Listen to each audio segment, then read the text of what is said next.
E aí, galera do Segundão, tudo beleza com vocês aí? Hoje a gente vai fazer o seguinte, vou dar uma revisada nos assuntos da parte 2 do livro a respeito de estado físico da matéria, diagrama de fase e propagação de calor. Fazer uma breve revisãozinha e aí exercícios de casa só para revisar, tá? E na quarta-feira a gente vai para a solução de alguns deles, tá bom?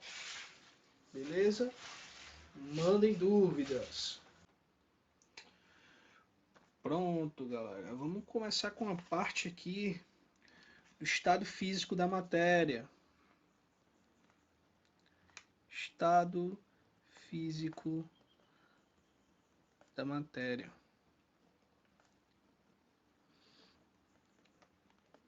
Vamos começar recapitulando essa parte aqui. Bem, primeiramente a gente tem os três estados da matéria, né? Que é o estado sólido, que é uma pedra de gelo. E aí, se nós aumentarmos a temperatura, ela vai para o estado líquido. E se nós aumentarmos mais ainda essa temperatura, ela vai para o estado gasoso. Beleza? E aí, esses são os estados físicos da matéria. Mas e aí, quando ele passa para esse estado, o que está acontecendo? Lembrando que quando, quando se muda o estado físico da matéria, significa que estamos trabalhando com um tipo de calor que é chamado de latente. Calor é a energia interna, né?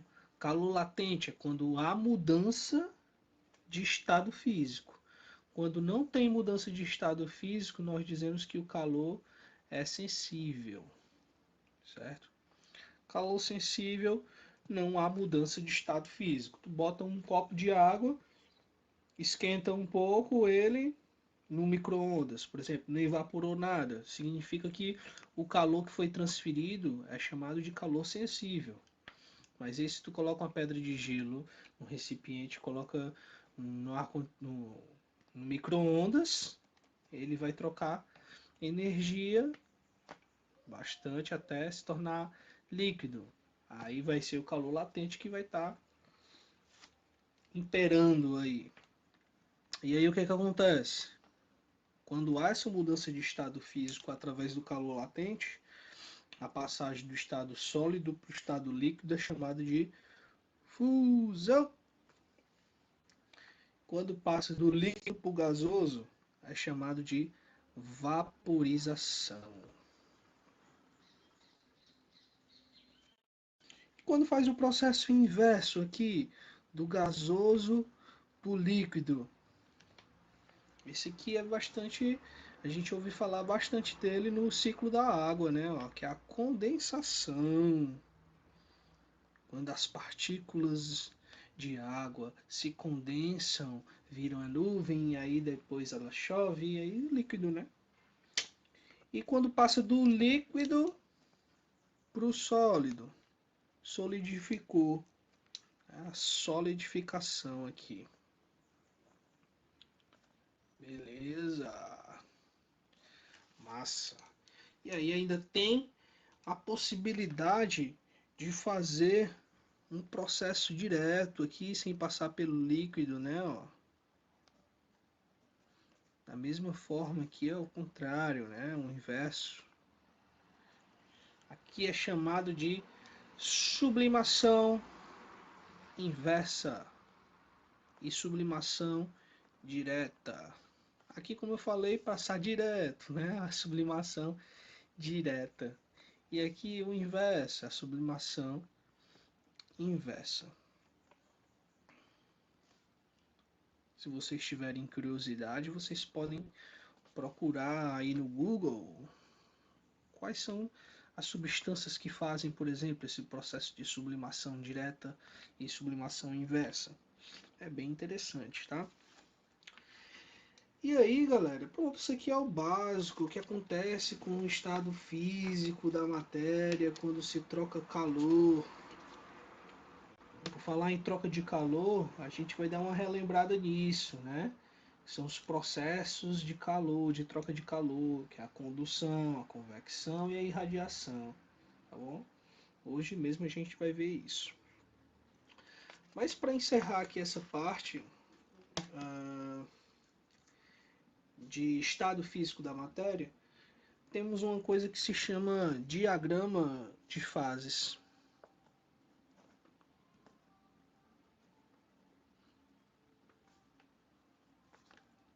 Que eu posso dizer que talvez seja a parte mais interessante na física aqui, que você pode se deparar com exercícios desse tipo no vestibular, no Enem, tá? O que é o diagrama? O diagrama ele é uma função, certo? Quando você pegar um gráfico, que é uma função, né? Como se fosse x e y, que você vai ter a temperatura, né, que é uma das coisas que muito influenciam na mudança do estado físico da matéria. E a outra coisa que influencia também, galera, pressão. Pressão.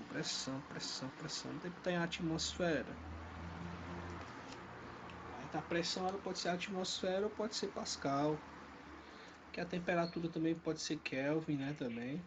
Graus Fahrenheit é meio difícil encontrar, mas pode ter também. E aí o que acontece? Geralmente nós vemos um gráfico que é um gráfico que lembra um pouco um Y, certo? Sim, ó. Todos os gráficos vão aparecer um Y. Ele pode estar diferente, ele pode ser mais abertão aqui, ó. Esse pode estar mais para cá, esse pode estar mais para cá, mas ele sempre vai estar nessa forma, com três curvas, né? Ó. Aqui nós temos a primeira curva, segunda curva e a terceira curva. Beleza? Aqui eu vou chamar essa curva aqui de curva 1, curva 2 e curva 3, né? Como eu falei para vocês. Pronto, curva. Opa. Curva 1, curva 2 e curva 3. Pronto. Cada curva dessa aí vai representar um processo, né? Um processo de estado físico. Essa curva 1 aqui, ó, ela vai ser chamada de curva da sublimação.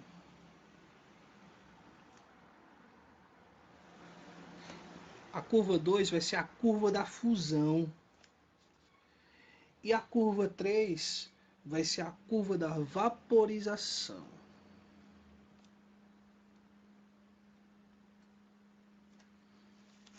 Certo? O que essa curva faz? Ela divide duas regiões. Por exemplo, essa curva tem a parte de cima e tem a parte de baixo. A curva 1 é a curva da sublimação. Sublimação envolve quem? Envolve sólido e gasoso. Ou seja, tudo que está acima da curva 1 vai ser sólido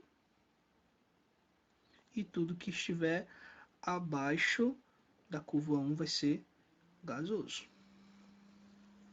A curva 2 é a curva da fusão. A fusão é o que?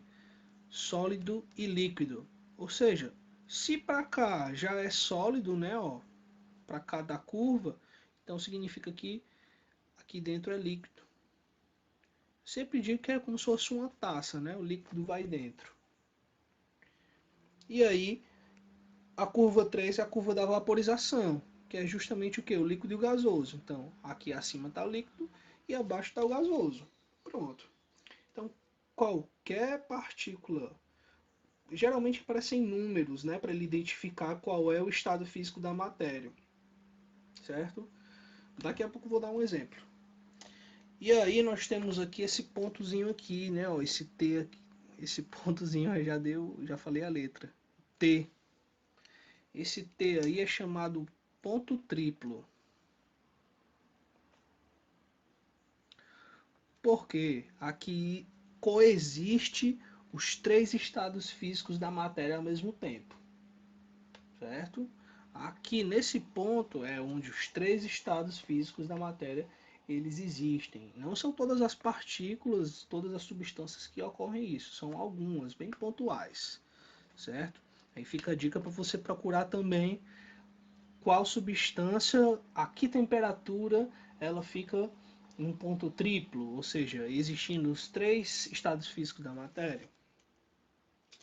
E aí, uma outra coisa que a gente vai ter é esse bem aqui, ó. É no finalzinho, né, onde acaba o negócio. Vamos dividir aqui, ó. Esse aqui é o ponto C, certo? Esse ponto C é chamado de ponto crítico. Por que ele é chamado de ponto crítico, galera? Aí tem alguma coisa a ver relacionado a gás e vapor. Gás e vapor? Como assim? Não é a mesma coisa, não? Galera, são duas coisas diferentes, gás e vapor. Vou até colocar aqui de outra cor. Aqui o vapor e aqui o gás, por exemplo. Essa linha crítica aqui é o que divide os dois. Os dois são estados gasosos, certo? Vapor e gás. Os dois são estados gasosos. Mas qual é a diferença? Ó, imagina que você tem uma partícula bem aqui onde está o vapor, certo? Pronto, ela está em estado de vapor, está no estado gasoso. Se você aumentar a sua temperatura, para onde é que essa partícula vai? Ó? Ela vai vir para cá. Ó. Se aumentar, ó, a temperatura é bem aqui. Ó. Aumenta aqui a temperatura, ó, ela vai vindo para cá, vai vindo para cá. E passa do estado crítico e aí vira gás. Continua no estado gasoso. Se você diminui a temperatura, ela vem, ó, diminui, ó, ela passa para o estado sólido. Beleza? Só que, isso eu falei só de temperatura. Agora vamos falar de pressão. O que acontece? Se você aumentar muito a pressão desse vapor, para onde é que ele vai? Ó? Ele vira líquido. Ou seja, você consegue mudar o estado físico dessa matéria aqui, mexendo na pressão. Já se você tem um gás, o que acontece? Vamos mexer na pressão desse gás aqui, ó. Aumenta, aumenta, aumenta, ó. Nunca vai para o líquido, ó. O líquido só é aqui dentro dessa curva, galera, ó. Então, qual é a diferença de vapor e gás? A diferença é que se o vapor, você aumentar a pressão sobre esse vapor, ele passa para o estado líquido. E se você aumentar a pressão do gás, ele jamais vai mudar, ele vai continuar sendo gás, certo? Aí se você mexer na temperatura, obviamente, ele vem aqui, ó, e passa para o estado sólido também, através de uma sublimação inversa. Beleza? Interessante, né? Pronto. Então, é isso, né? De repente você pega lá um gráfico, ó, pressão e temperatura, e aí fazer assim, ó. Pronto. E aí ele te dá aqui, ó, o 1, o 2, o 3, o 4, o 5, o 6, pronto. E pede para tu dar nome a esses pontos aí, ó. Aí o 1, estado sólido, o 2 tá na curva, né? Qual é a curva? Curva da vaporização. O 3 é líquido, 4 está no ponto crítico, o 5 está em outra curva, né? Qual é a curva? Pronto, e assim por diante, galera, beleza? Vamos dar continuidade agora, vamos falar de processos de transmissão de calor. Pronto, agora transmissão de calor. Isso vocês já têm as definições todas bem bonitinhas aí no caderno de vocês, né? Então, estou fazendo mesmo só uma revisão, relembrando os conteúdos. Ah, professor, mas tem ainda lançamento bidimensional e circular. Mas eu fiz exercício pra caramba, galera. Né? E para casa vai ter os exercícios de recapitulação. Aí na próxima aula a gente resolve um ou outro para tirar uma dúvida, beleza? E aí, transmissão de calor, existem três processos, né? Que é a condução, a convecção e a irradiação. Cada um estado físico, né? Ou com um processo diferente. A condução ela ocorre no meio sólido. Se você tem uma chama e você coloca uma barra de ferro nessa chama, o que que acontece? Aqui vai transmitir calor e aí todas as partículas vão se chocando uma contra as outras, aí esse calor vai sendo transmitido até chegar em todas as pontas. Então, ele conduz o calor, o próprio nome já diz. Convecção. A convecção ela vai acontecer nos fluidos. O que é isso? Líquidos, gases. Certo? Acontece nesses dois processos. A convecção é a troca de calor. Né? Você tem uma sala, você coloca o ar-condicionado em cima, por quê? Porque o ar frio ele é mais denso, então ele é mais pesado, então ele vai cair. Ah, mas aqui tinha calor dentro. O que que esse calor faz? Como ele é mais leve do que o ar frio, né? Aqui é o frio e aqui é o quente. O ar frio desce e ocupa essa região e o ar quente sobe. Toda a vida é assim, o ar quente fica aqui em cima. Ó. Quando o ar condicionado para, aí o ar quente volta a descer. Mesmo processo geladeira, formação de brisas, né, galera? Também é assim, né? Você tem aqui a terra e aqui você tem a água. Que geralmente nos livros a gente encontra continente, né? Eles falam continente. Faz sentido. Continente. E aqui nós temos o mar, o oceano. O que que acontece, ó? O calor chega aqui, ó. O calor chega, terra e mar. Um se aquece mais rapidamente do que o outro, né? Aí o que que acontece, ó? Vamos dizer que aqui, no momento do dia,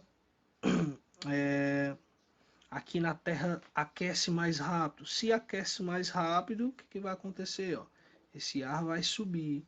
Tem ar em todos os locais existem partículas de ar, mas quando elas aquecem, elas sobem. E aí provoca o que? Uma região de pouca pressão. E aí o ar que está aqui, ó, ele acaba passando para cá. Aí ocorre quando o ar do mar passa para a terra, nós temos a brisa marítima.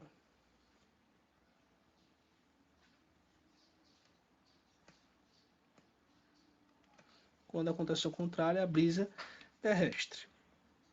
E a irradiação ela acontece com ondas eletromagnéticas.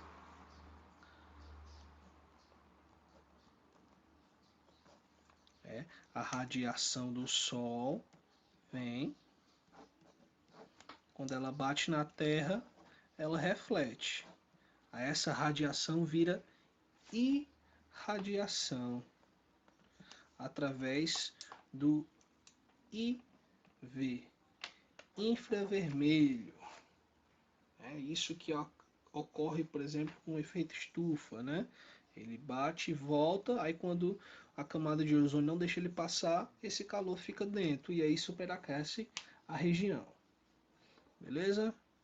É isso aí, galera. Próxima aula a gente vai resolver uns exercícios, tá bom? Falou!